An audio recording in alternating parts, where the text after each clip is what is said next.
Hello, I am Teacher QA. I am so excited to teach you our lesson for today. These are our content standard, performance standard, and most essential learning competency in English 9 Quarter 2.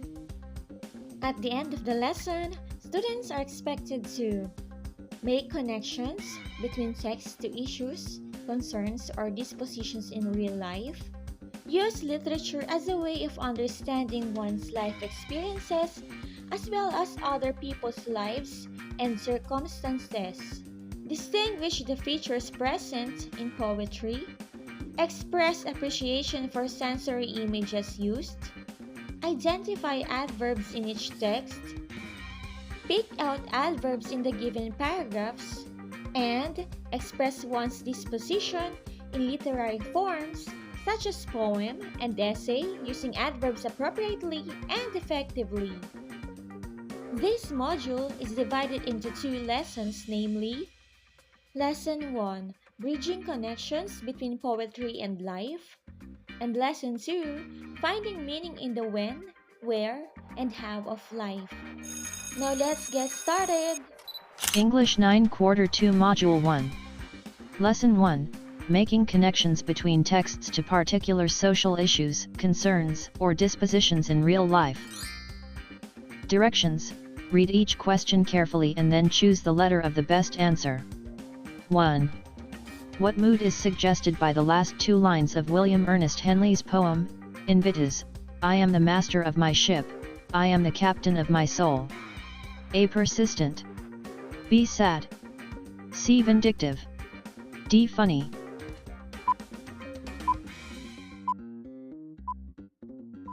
Answer: A. Persistent. 2. Prose is written in sentences which are arranged in paragraphs while poetry is written in lines grouped in blank. A. Composition. B. Clause. C. Stanza. D. Phrase. 3. I should have forgotten you if not for the wind who whispered your name to me. What figure of speech is used in the sentence? A. Metaphor. B. Alliteration. C. Personification. D. Irony. 4. What literary devices are used in the poem, O Captain, My Captain, by Walt Whitman? But oh heart, heart, heart, oh the bleeding drops of red, where on the deck my captain lies, fallen cold and dead. A. Simile and metaphor. B. Apostrophe and alliteration. C. Hyperbole and assonance. D. Apostrophe and metaphor.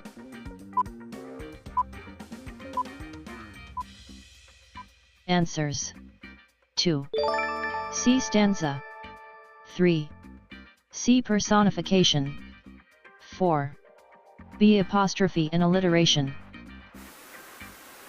5. O Captain, My Captain is an example of A/and A. Epic. B. Sonnet. C. Elegy. D. Ode. 6. The song, Auld Lang Syne is intentionally played during blank. A. Funeral service.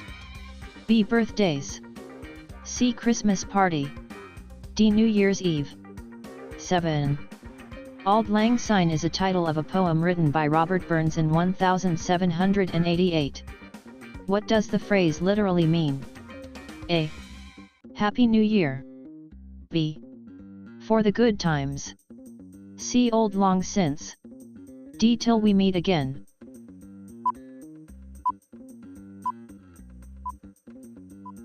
Answers: 5. C. Elegy. 6. D. New Year's Eve. 7. C. Old long since. 8. Our national heroes, soldiers, poets, artists, educators, and leaders are great people in the society. During this time of pandemic, who could be your new heroes? Identify at least 3 sectors of people in your society whom you consider great and heroic. 9. Which of the following sentences uses an adverb? A. The doctor is very jolly and lovely. B. The show will be held tomorrow at the Quadrangle. C. The policeman warned the people politely. D. Both B and C. 10. The following sentences contain different types of adverb. Which one does not? A. Today, the Bayanihan spirit thrives among the people. B. The modern-day heroes are the frontliners who serve ceaselessly amid the dangers of COVID-19. C. Doctors and nurses work under great pressure in the hospital.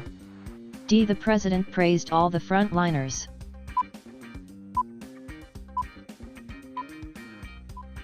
Answers. 8.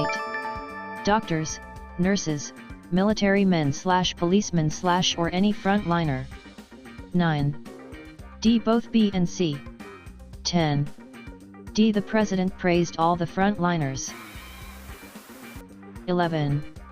Which of the given sentences below contain an adverb of manner? A. Today, the Bayanihan spirit thrives among people. B. The modern-day heroes are the frontliners who serve ceaselessly amid the dangers of COVID-19. C. Doctors and nurses work under great pressure in the hospital. D. The President praised all the frontliners. 12. Which of the following statements is true about an adverb? A. It is a part of speech that modifies a noun or pronoun. B. It is a part of speech that modifies a verb, adjective, or another adverb. C. It is a part of speech that tells when, where, and how a thing is done. D. Both B and C. 13. Which sentence correctly shows an adverb of manner? A. She talks spontaneously and fluently. B. Anna delivered a short message in front of the children. C. Ben strolled at the park. D. They arrived 1 hour late at the venue.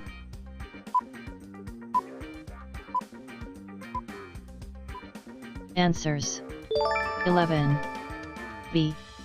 The modern-day heroes are the frontliners who serve ceaselessly amid the dangers of COVID-19. 12. D. Both B and C. 13. A. She talks spontaneously and fluently. 14. What sentence correctly shows an adverb of time? A. Alex waited for me for almost 3 hours. B. He immediately consulted his doctor about the symptoms that he felt. C. Meet me at the lobby, said the nurse. D. The soldier instructed him to show his quarantine pass. 15. The police officer handed back my pass carefully and cheerfully. What type of adverb are the underlined words? A. Adverb of manner. B. Adverb of time. C. Adverb of place. D. None of the above.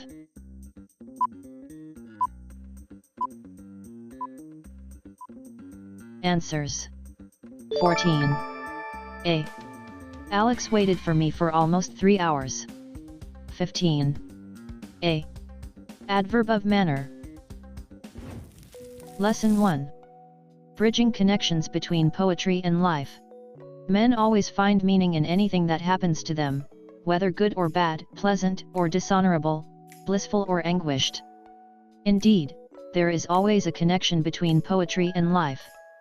And why not, when poetry is given life by men's experiences, feelings, decisions, dispositions, struggles, and successes? Let us then be inspired with what is written, for no matter how excellent or miserable its subject may be, poetry still bears bright ripples of hope and success. Activity, just for fun. Are you familiar with these lines? Read these interesting lines with the emotions they convey, then answer the questions for each item. 1. In poetry, how do you call the underlined words? Mirror, mirror, on the wall. Who's the greatest of them all?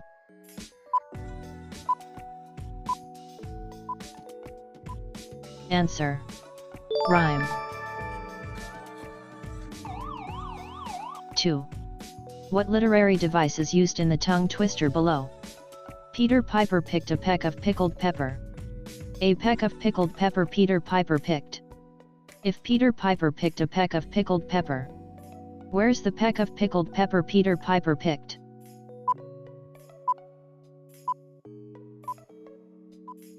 Answer.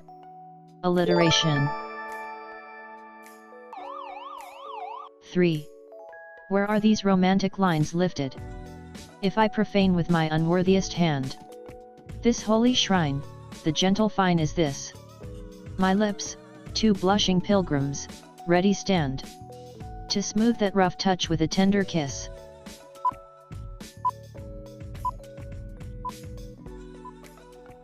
Answer: Shakespeare's Romeo and Juliet. 4. What is the rhyme scheme of these lines from Shakespeare's Sonnet 130? My mistress' eyes are nothing like the sun. Coral is far more red than her lips red. If snow be white, why then her breasts are dun. If hairs be wires, black wires grow on her head.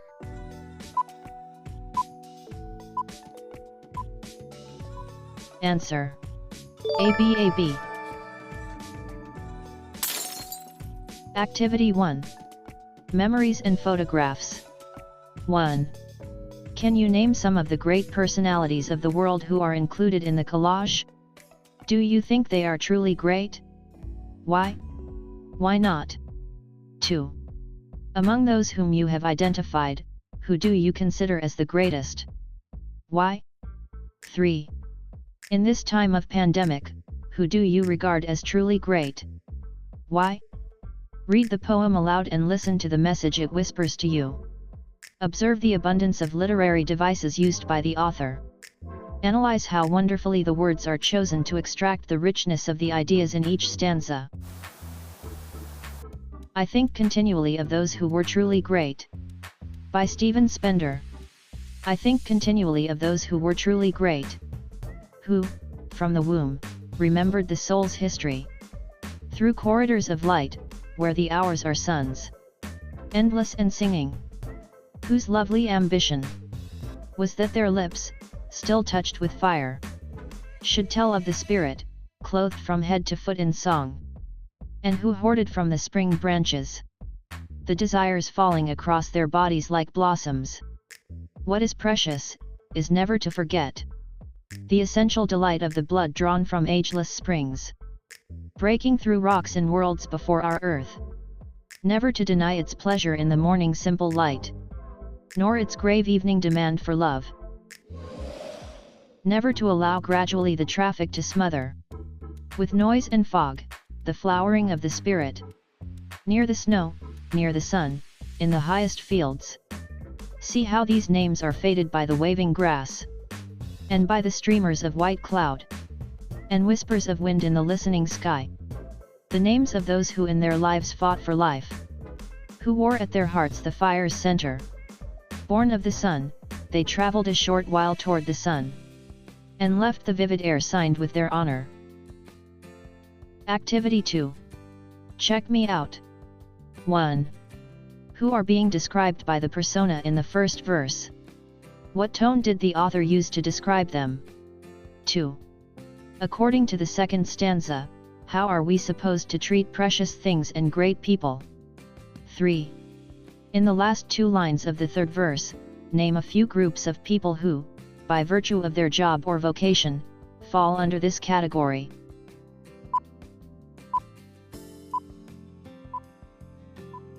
Answers. 1. People who have great contribution, proud. 2. Never forget them and their legacy. 3. Soldiers, social workers, peace advocates, teachers, etc. Activity 3A. Wall to remember. Imagine that these frames will be hung on the wall of fame. Whose faces would you like to appear in the frame based on the given category? Cut/print their pictures and paste them on their appropriate frames. The one at the fifth frame is for you.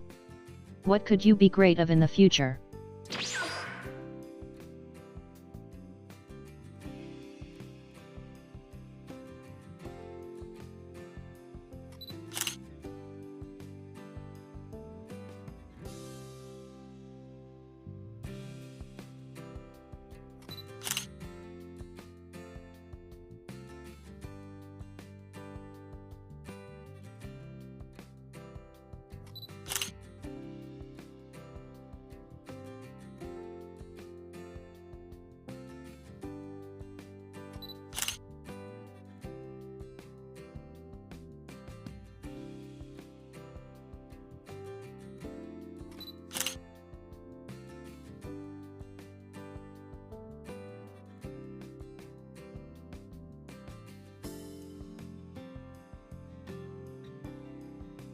Prose.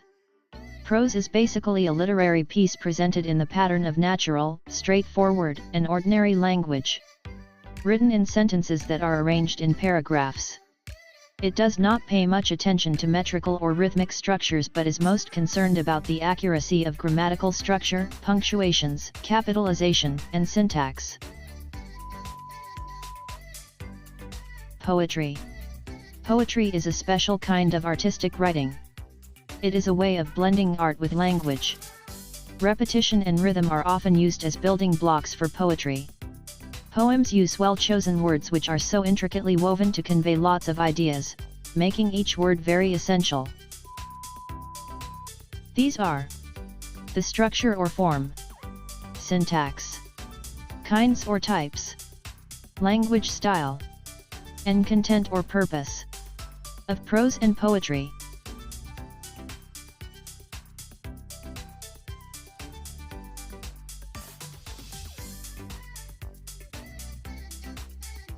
Now that you have a clearer understanding on the difference between prose and poetry, you are now ready to study the elements of poetry. Elements of poetry. The following are the most common elements of poetry. 1. Stanza. A group of lines that form the basic metrical unit in a poem or verse. Stanzas may be classified into different types, such as couplet 2 lines that rhyme, tercet 3 lines that may or may not rhyme, quatrain 4 lines, cinquain 5 lines, sestet 6 lines, septet 7 lines, and octave 8 lines. 3-lined poems up to 8-lined poems may or may not rhyme. 2. Rhyme.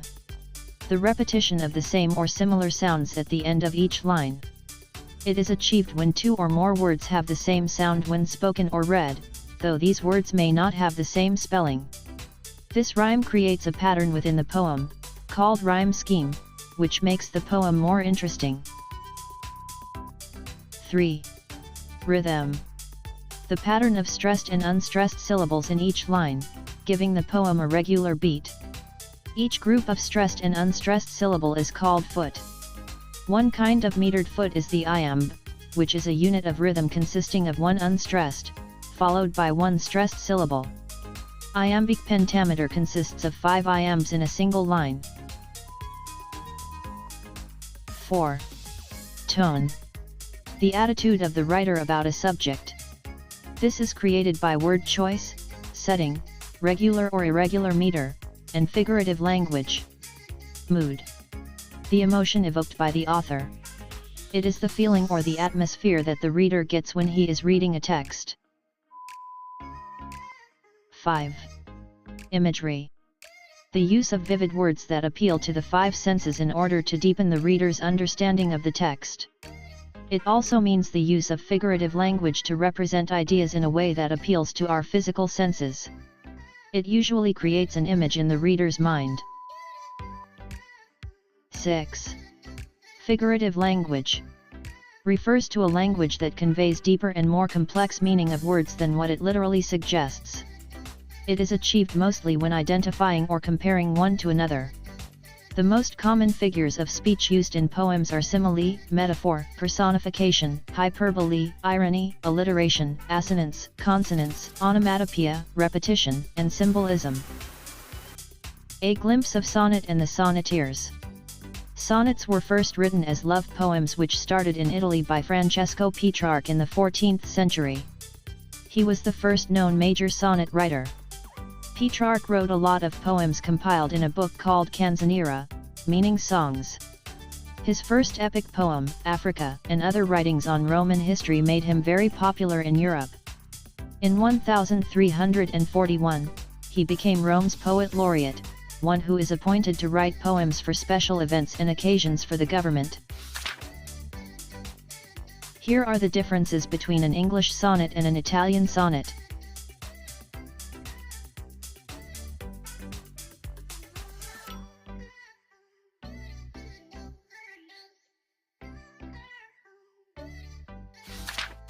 Activity. Dress me up. Copy Sonnet 18 in your journal notebook. Let us clothe the sonnet in fashion.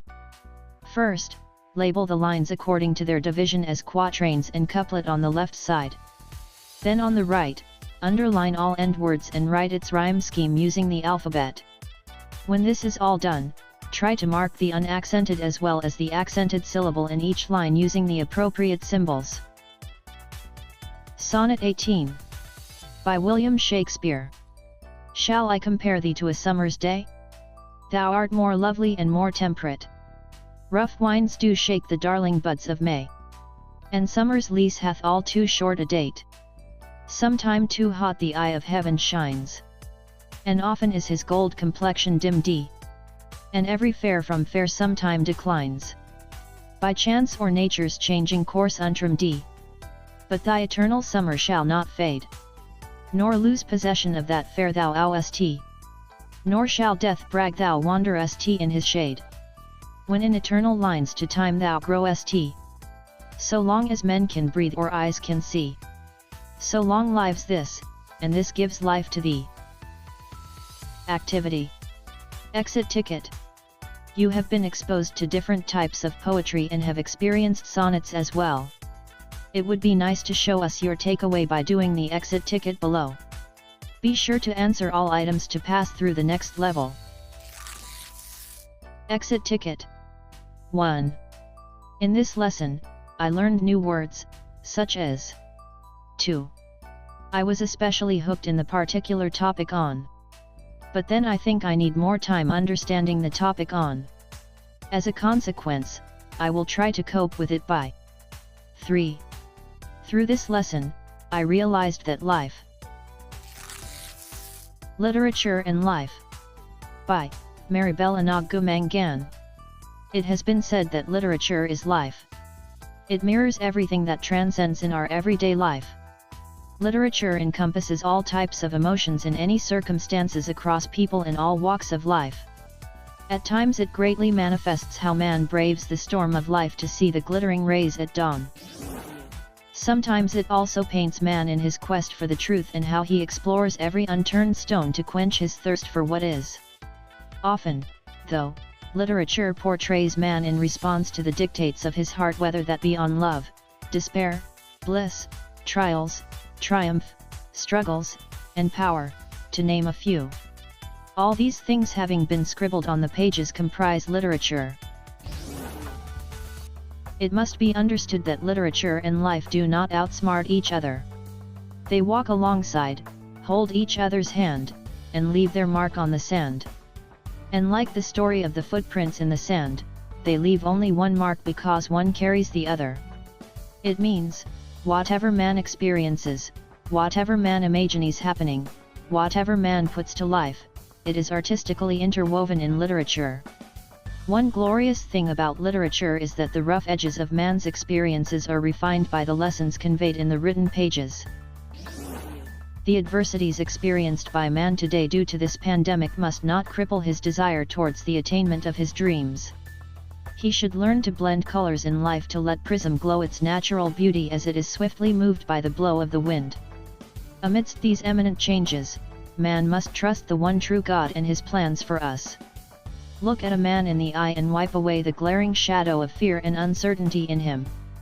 Look at a child in the eye and assure him of hope, direction, and discernment. Let literature paint the color of a meaningful life in the hearts of everyone. Activity. Bridging the gap. 1. Read the article again and take special notice on the figurative language used by the author. List them down in your journal notebook, then try to analyze their meaning. 2. Pick out words that are unfamiliar to you, then look up their meaning in a dictionary.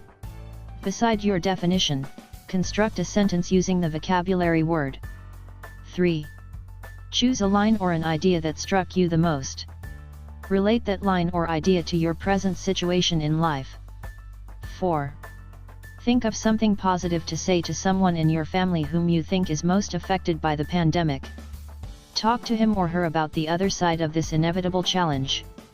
You may find inspiration in the message that the article conveys. Scoring guide.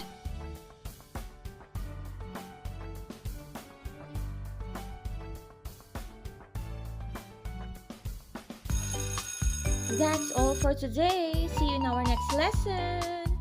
Goodbye.